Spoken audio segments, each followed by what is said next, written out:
আজ আমি আপনাদের একটা স্ন্যাক্স রেসিপি তৈরি করে দেখাবো, সেটা হলো মিট লোফ। চলুন তাহলে কি কি উপকরণ লাগছে দেখে নিন এক ঝলকে। চিকেন কিমা 500 গ্রাম, ব্রেড ক্যাম্প পরিমাণ মতো, গরম মশলার গুঁড়া আধা চা চামচ, জিরার গুঁড়া আধা চা চামচ, রসুন পেস্ট 1 চা চামচ, আদা পেস্ট 1 চা চামচ, পেঁয়াজ কিমা 1 টেবিল চামচ, কাঁচামরিচ কুচি 1 টেবিল চামচ, পুদিনা পাতা কুচি 1 চা চামচ, লেবুর রস 2 চা চামচ, ডিম 1টি, লবণ স্বাদমতো, ময়দা 2 টেবিল চামচ, সান প্রিমিয়াম ঘি 4 টেবিল চামচ, মোজারেলা চিজ 1 টেবিল চামচ। উপকরণ তো দেখা হলো, এবারে চলে যাচ্ছি মূল রান্নায়। তবে রান্নায় যাওয়ার আগে পরিচয় করে দিচ্ছি আমাদের আজকের অতিথিকে। আমাদের আজকের অতিথি সঙ্গীত শিল্পী এবং পরিচালক মিলন মাহমুদ। খুব ভালো লাগছে, গানের মানুষ। তো আজকে আমি একটা খুব সিম্পল স্ন্যাক্স তৈরি করে দেখাবো, মিট লোফ। এখানে আমি যেটা করছি, প্রথমে সব উপকরণগুলো আমি মিক্স করে নিব। Very simple and tasty recipe. Chicken keema দিয়ে দিচ্ছি আমি এখানে। এখানে ব্রেড ক্রাম যাচ্ছে, মানে ব্রেডের টুকরো যাচ্ছে, একটা ব্রেড দিয়ে দিচ্ছি। এবারে আমি বাকি সব উপকরণগুলো মিক্স করে দিচ্ছি।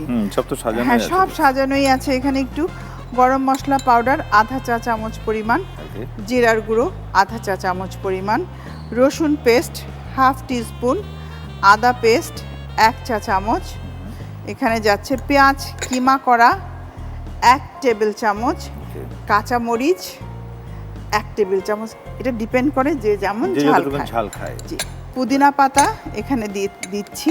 পুদিনা মাংসের সাথে খুব ভালো যায়, শরীরকে ঠান্ডা রাখে। 1 টেবিল চামচ দিয়ে দিলাম। এবার দিব লেবুর রস, এখানে লেমন জুস 1 টেবিল চামচ পরিমাণ, ডিম যাচ্ছে একটি। সব একসাথে এখন যেটা করব, ভালো করে মাখাবো। এই ক্রামটা আমি এখানে নিয়ে যাচ্ছি, এটা লাগবে, এক্ষুনি দিব। লবণটা সবার শেষে। আর আমার এই ময়দাটাও লাগবে, বাইন্ডারের কাজ করবে। এই কয়েকটা জিনিস আমি মিক্স করব। আর লাস্টে সার্ভ করার সময় আমার টমেটো ক্যাচাপটা লাগবে। তা আমি যেটা করছি, কাঁটা চামচ দিয়েই মিক্স করে নিচ্ছি। হাত দিয়েও করা যায়, যে যেভাবে কমফোর্টেবল। মিক্স করে একটা শেপ করে নিব। এখন যেটা করব, বাকি যে উপকরণগুলো আছে, ময়দা দিচ্ছি, বাইন্ডারের কাজ করবে। 2 টেবিল চামচ পরিমাণ ময়দা। এর মধ্যে দিয়ে দিচ্ছি অরেঞ্জ ক্রাম।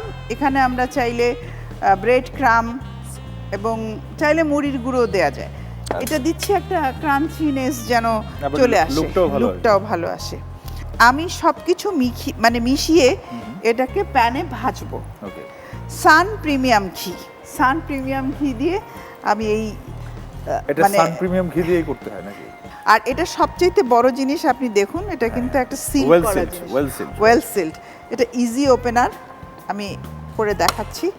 এই সাহায্য লাগলে বলেন। সাহায্য লাগবে না, ভেরি সিম্পল। দেখেন নিলাম আমি একটু ঘি এখন দিয়ে দিচ্ছি। সান প্রিমিয়াম ঘি লাগবে আমার এখানে 2 টেবিল চামচের মতো লাগবে। আর আমি কিছুটা অ্যাড করব 1 টেবিল স্পুন মাখানোতে। এবার হাতে আমি মাখিয়ে নিচ্ছি। এবার আপনি ঠিক কাজটি করছেন। এবার কি হবে জানেন, আপনার ভালোবাসাটা এখানে যাচ্ছে আর কি। চামচে কিন্তু ভালোবাসা ঠিক মতো যায় না।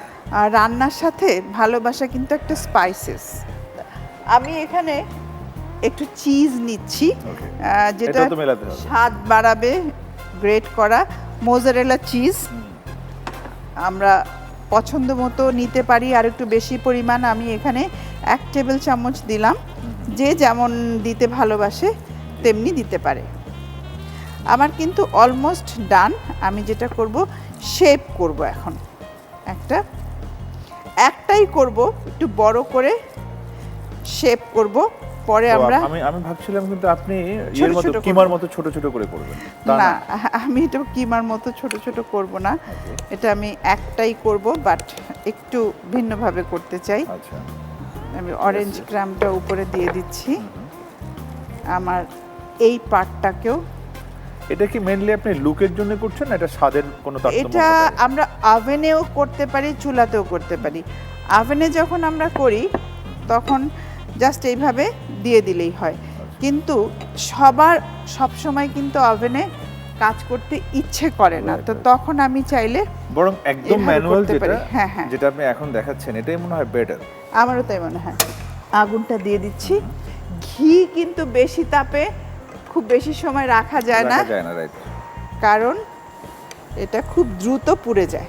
এবার আমি দিয়ে দেব, ছাড়াটাও এই বাহ, দেখতে সুন্দর দেখাচ্ছে। ঢেকে দিব। দেখি ফাইনাল লুকটা কি আছে।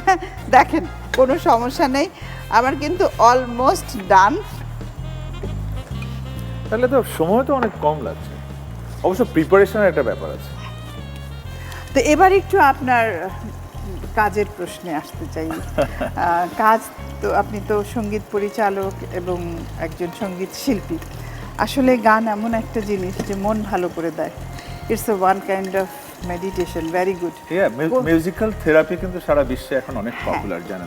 হ্যাঁ, আমি জানি, এবং আমার একটা স্পা আছে। আমরা স্পাতে, মানে আমার গ্রিন মিউজিক, আপনি তো নিশ্চয়ই জানেন, থাইল্যান্ডের বিখ্যাত গ্রিন মিউজিক, এবং সেটা ওয়াটারি, তারপরে পানির শব্দ, সব কিন্তু আমরা মানে এক একটা সময় একদম সময় বুঝে আমরা সেই কাজগুলো করি। রাইট। তো কিছুটা আমার আইডিয়া আছে। না, আপনি যে রন্ধন শিল্পী, একজন রন্ধন শিল্পী, তিনি যে সঙ্গীত বুঝবেন না তা তো নয়, অবশ্যই বুঝবেন।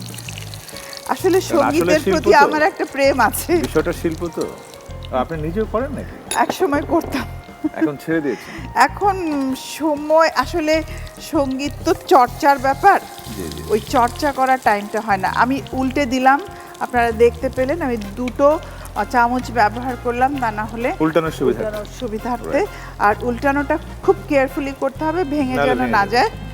আবারও আমি ঢেকে দিব। প্রিয় দর্শক, ঢেকে দিচ্ছি। ঢেকে আমরা রান্না করব আরও 5 মিনিট। মিলন ভাই, যেটা আমরা গল্প করছিলাম গান নিয়ে, কথা নিয়ে, আপনি যেটা, আমি আপনার কাছে, আপনি কিন্তু চাইলে এখন একটা গান শোনাতে পারেন। সবসময় তো রান্নার শিল্পটা দেখাচ্ছেন। আসলে না, আসলে গান আমি শুনতে ভালোবাসি। যে একটা সময় যে আপনি শিখতাম সেটা অন্য কথা। আসলে গান এমন একটা জিনিস যে করে না এরকম খুব কম লোক পাবেন। আর সঙ্গীত হলো সত্যিকার অর্থে, আমি নাম্বার 1 হলো গুরুমুখী বিদ্যা, নাম্বার 2 এটার চর্চার দরকার হয়।